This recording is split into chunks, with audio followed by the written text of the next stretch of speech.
এত সুন্দর জায়গায় গিয়ে এত সুন্দরভাবে ফুলগুলো দেখাবে ছোট বাচ্চাও জানে। এই ফুলগুলো আমি কত বছর ধরে দেখিনি আমি বলতেও পারবো না। তবে অনেক বছর পর দেখেছি। থেকে এত সুন্দর অনুভূতি আর কোথায় পাবো বলেন তো দেখি? Come back to my new blog টপ্পকবি সবাইকে সুস্বাগতম আর ভালোবাসা দিয়ে আজকের আমি ব্লগ ভিডিওটা শুরু করছি। আজকে রান্না করেছিলাম টকটকে লাল শাক। লাল শাকটা এতটাই সুন্দর আর টকটকে লাল ছিল, খুবই ভালো লাগছিল দেখতে। রান্নাটা করেই নিয়েছি। তারপর বিকেলবেলা বের হয়েছিলাম আমার টুনটুনিকে নিয়ে বাহিরে। আজকে বাহিরে গিয়ে এত সুন্দর সুন্দর ফুলগুলো পড়ে আছে দেখতে পেলাম, কতদিন যে দেখিনি সেটাও মনে নেই।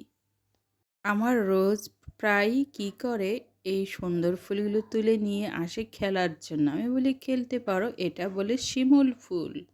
গাছটা এত বিশাল বড়, গাছের নিচে অনেকগুলো ফুল প্রায় পড়ে থাকে, দেখতে অসাধারণ লাগে। এটা শুধু বসন্তকালে দেখা যায়।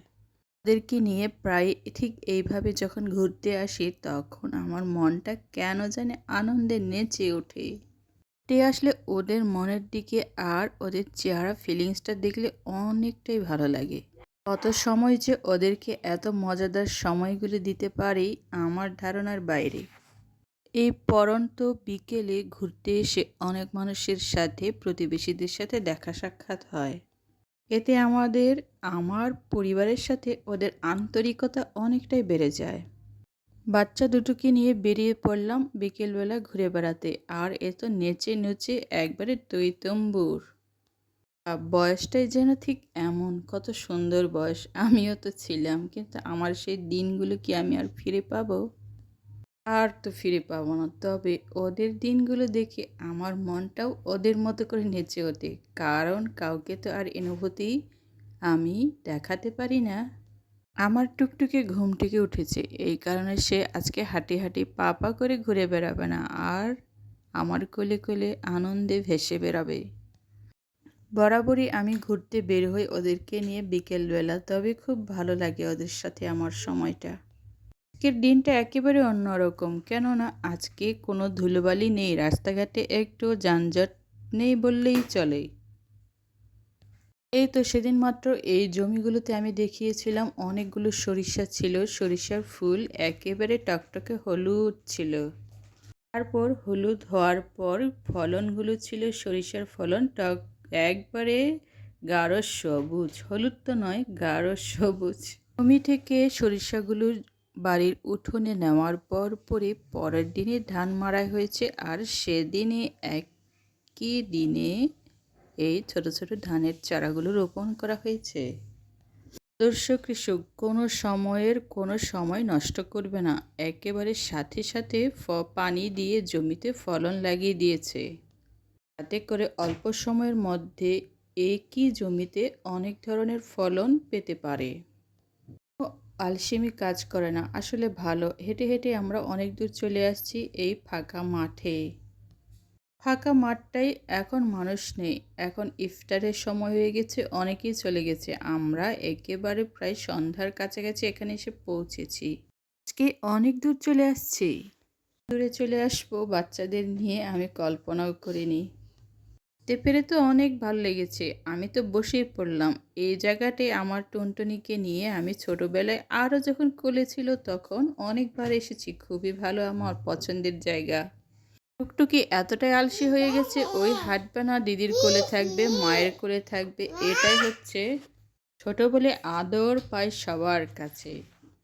বিশাল বড় মাঠ ফাঁকা, তবে আমরা তিনজনই আছি, আর ওই পাশের মাঠে কিছু ছেলে পেলে আছে যারা ইফতার করবে। ইফতার করার জন্য ওরা পানি সংগ্রহ করছে, মানে ওরা সবাই পার্টি করবে, ইফতার পার্টি। খুবই ভালো, এটা আমার খুবই পছন্দের, কারণ বন্ধুদের সাথে সব সময়টা আর সময় কাটানো হয় না।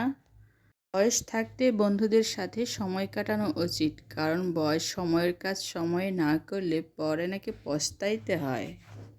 পরন্ত বিকেল প্রায় চলে গেছে, এখন আকাশের সূর্য দেখা যাচ্ছে না, চাঁদ দেখা যাচ্ছে, এতটাই সুন্দর লাগছে। এই অনুভূতি আসলে সত্যি একবারে মনোমুগ্ধকর, খুবই ভালো।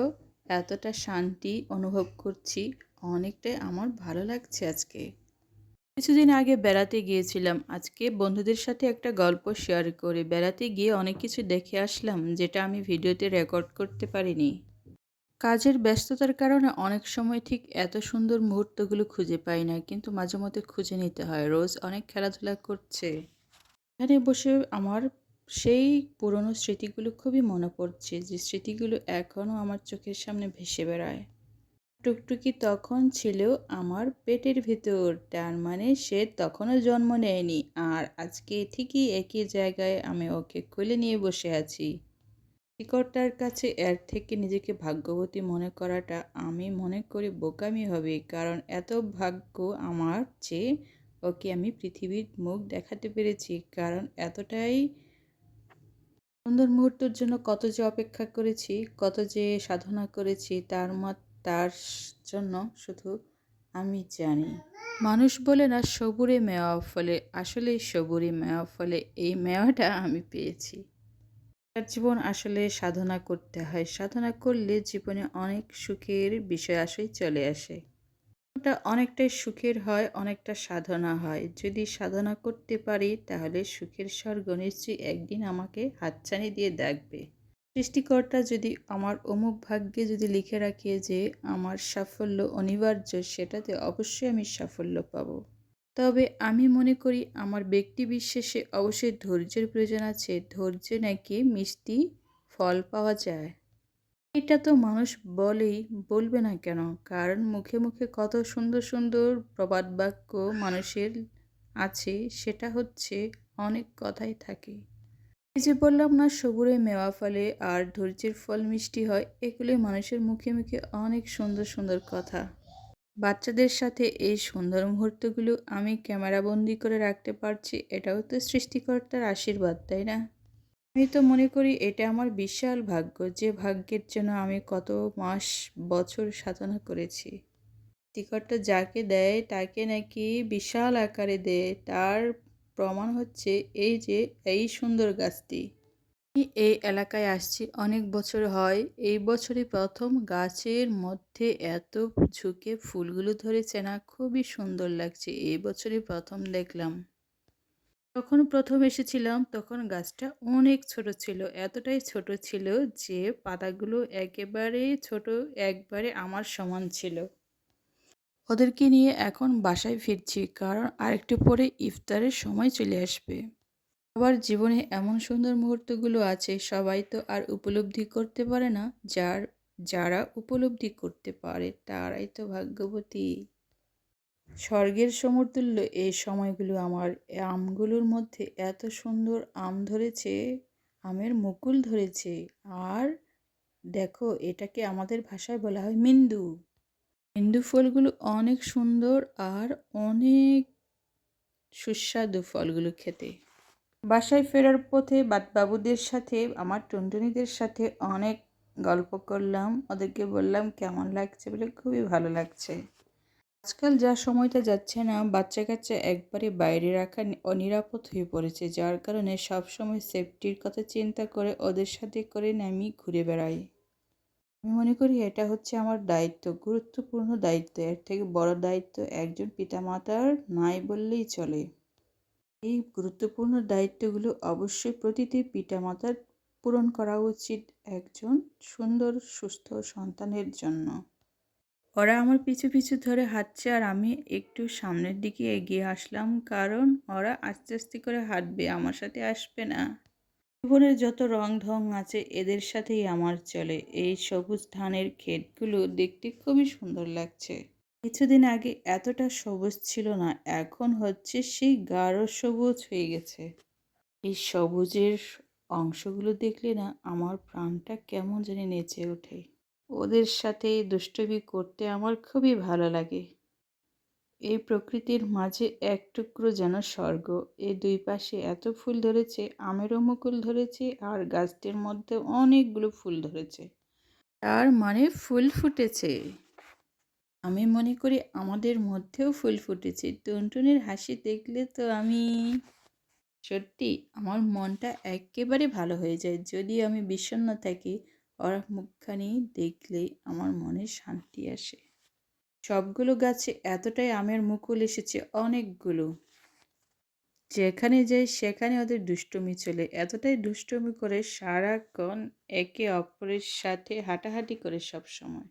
আকাশটার মাঝে কিচ্ছু নেই, একেবারে ধবধবে সাদা। আজকে ঘুরতে গিয়ে আমার অনুভূতিগুলো আমি প্রকাশ করলাম আর খুবই ভালো লাগছে। রাস্তার মাঝে এই গরুগুলো এখন যাদের গরু তারা নিয়ে চলে যাবে, আর আমরাও বাড়ি ফিরবো এখন আমাদের আসল পথে। সবাই যার যার বাড়ি ফিরবে, এখন হচ্ছে বাড়ি ফেরার সময়। ওদেরকে নিয়ে এই সময়গুলো আমার খুবই আনন্দের মুহূর্তগুলো ক্যামেরা বন্দি করে রাখছি, আর কত গল্প করছি, কত কথা বলছি। সত্যি অসাধারণ আমার এই জীবনটা। দাম্পত্য জীবনে এর থেকে সুন্দর মুহূর্তগুলো হতেই পারে না, যেটা আমি মনে করি। একজন মায়ের হৃদয়ের সব স্পন্দন এরা অনুভব করতে পারে। অনুভব করতে পারি ঠিক এইভাবে চলছে আমার জীবনের প্রতিটা সময়, প্রতিটা ক্ষণ ওদের সাথে হাঁটি হাঁটি পা পা করে। জীবনটা সত্যিই সুন্দর আর উপভোগ্য যদি সেটা আমরা অনুভব আর অনুভূতিতে নেই।